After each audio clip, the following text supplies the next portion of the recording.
Imagine being a young British person in your 20s or 30s, working hard, paying your taxes, playing by all the rules, desperately trying to save for your first home, only to watch the government snap up available housing and hand it to asylum seekers instead.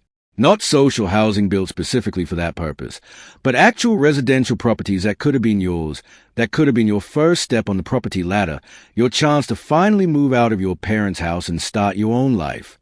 And then imagine watching politicians act surprised when you're absolutely furious about it. Welcome to Britain in the current year, where the housing crisis has collided spectacularly with immigration policy, and young Britons are genuinely considering leaving the country altogether because they cannot see a future here anymore. Quick favor, if you're loving this, hit that subscribe button and smash that notification bell. Over 94% of viewers haven't yet. It's free, takes a second, and means a world to us. Cheers if you did. Now back to the show. Britain's young people are not happy. And honestly, can you blame them? Let's look at what they are facing, shall we? Going to university costs an absolute fortune. We're talking tens of thousands of pounds in debt before you've even started your career. And what do you get for that investment? Well, increasingly, not very much. A job at the end of your degree is far from guaranteed. Unemployment has risen again. Graduate jobs are competitive to the point of absurdity. And even when you do land something, the salary often barely covers rent, let alone saving for a deposit on a house. It's a perfect storm of financial misery, and young people are responding exactly as you'd expect. They are thinking about leaving. Research by the Adam Smith Institute has found that a quarter of young Britons are now considering emigrating. 1 in 4. That's not a small fringe group. That's a significant chunk of an entire generation looking at Britain and thinking, you know what, I could probably do better literally anywhere else. They are predicting a youth exodus, which is a kind of phrase that should send alarm bells ringing through every corridor of power in Westminster. When your young people, your future taxpayers, your future innovators, your future everything, are planning to leave en masse, you've got a serious problem. But whilst university costs and unemployment are significant issues, there's one factor that towers above all the others in terms of youth disillusionment, and that's housing. It's the elephant in every room, the crisis that nobody in power seems able or willing to properly address. It's a national shame, an absolute disgrace, that many young people are stuck living with their parents well into their 30s and beyond. Not because they are lazy, not because they haven't tried, but because they literally cannot afford to move out. They cannot afford rent on their own. They certainly cannot afford to buy, and they are trapped in a state of perpetual adolescence through absolutely no fault of their own. Think about what that does to a person psychologically. You're 30 years old. You've got a degree.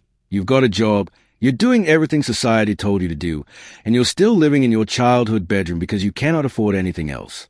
You cannot bring a partner home without it being awkward. You cannot decorate your space the way you want. You cannot have that sense of independence and autonomy that previous generations took for granted.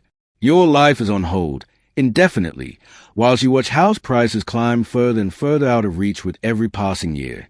The contrast with previous generations is stark and depressing. A generation or two ago, people could buy their first home in their early 20s.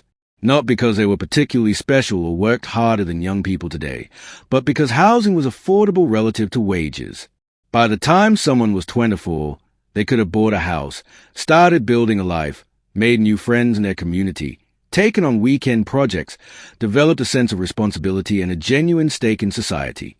That sense of ownership, of having something that's yours, of being invested in your community, is powerful. It makes you care about local issues. It makes you want to improve your area. It gives you a reason to be optimistic about the future.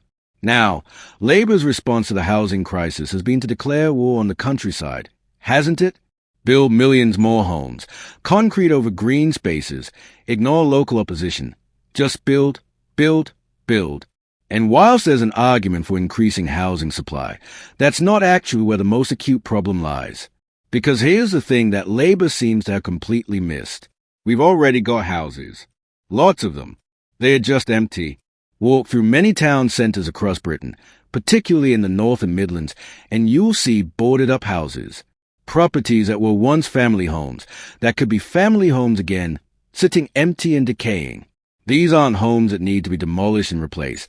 They are homes that need renovation. They drag down the areas they are in, making streets look neglected and unwelcoming, contributing to a sense of decline. Middlesbrough was specifically mentioned as having plenty of these properties right in the town center. Empty, boarded up, wasting away. And what's happened to many of these properties in recent years? They've been snapped up by private contractors who house asylum seekers on behalf of the state. Let that sink in for a moment. Instead of these properties being renovated and offered to young British people desperate for affordable housing, they are being used to accommodate people who've arrived in the country illegally or claimed asylum. Now, before anyone starts screaming, this isn't about being cruel to asylum seekers. This is about priorities. This is about asking the very reasonable question of whether the government should be using scarce housing resources to house asylum seekers before ensuring young British citizens can afford homes. Just recently, in a Welsh seaside town, it was announced that refurbished residential flats will be used to house asylum seekers.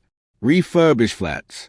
Properties that have been done up, made livable, and are now being given to people who've just arrived in the country, whilst British young people who've lived here their entire lives, who've paid taxes, whose parents and grandparents paid taxes, cannot get anywhere near the property ladder. How is that fair? How is that anything other than a complete betrayal of young Britons? These homes should be offered to young people desperate for that first step on the property ladder. Imagine what it would do for a community to have young families moving in, renovating properties, investing in the area, opening businesses, sending their kids to local schools. It would breathe new life into communities that have been ravaged by decline.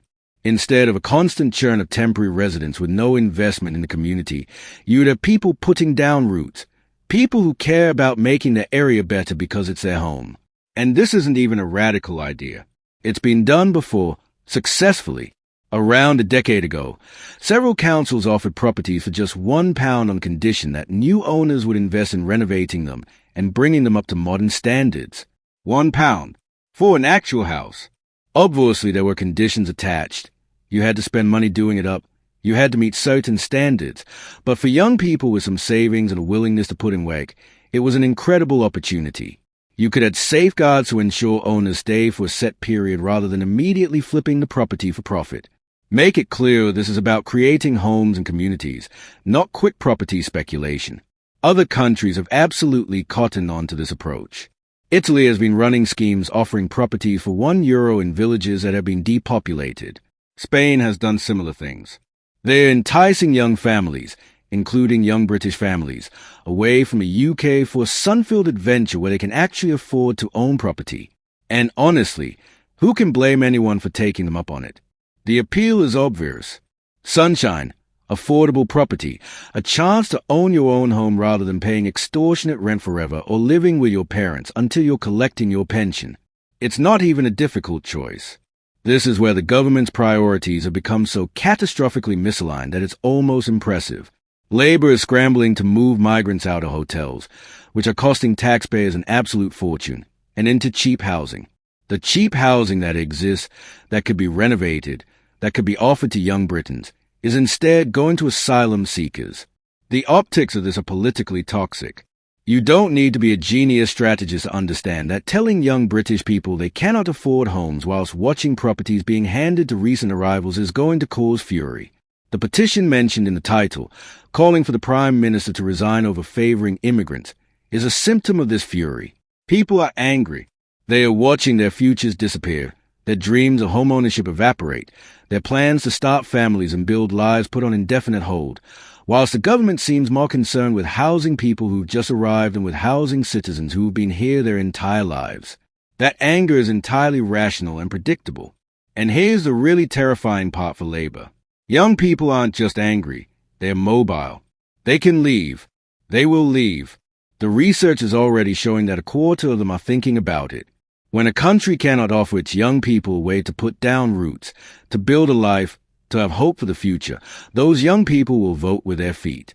They'll take their skills, their energy, their potential tax contributions, and their futures elsewhere, to countries that value them, that give them opportunities, that don't make them feel like second-class citizens in their own homeland.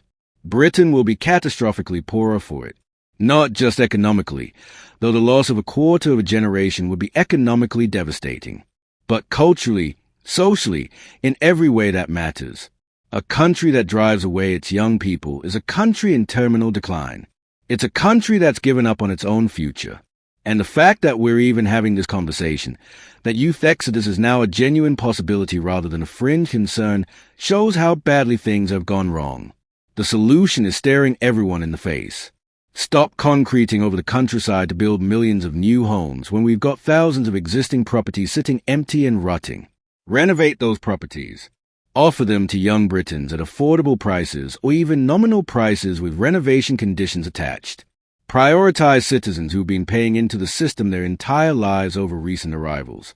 Create communities of young families with a genuine investment in their areas rather than transient populations with no connection to where they're living. This isn't complicated. This isn't even particularly expensive compared to the current approach of housing asylum seekers in hotels at vast cost. This is just about getting priorities straight. It's about remembering that a government's first duty is to its own citizens, particularly its young citizens who represent the country's future.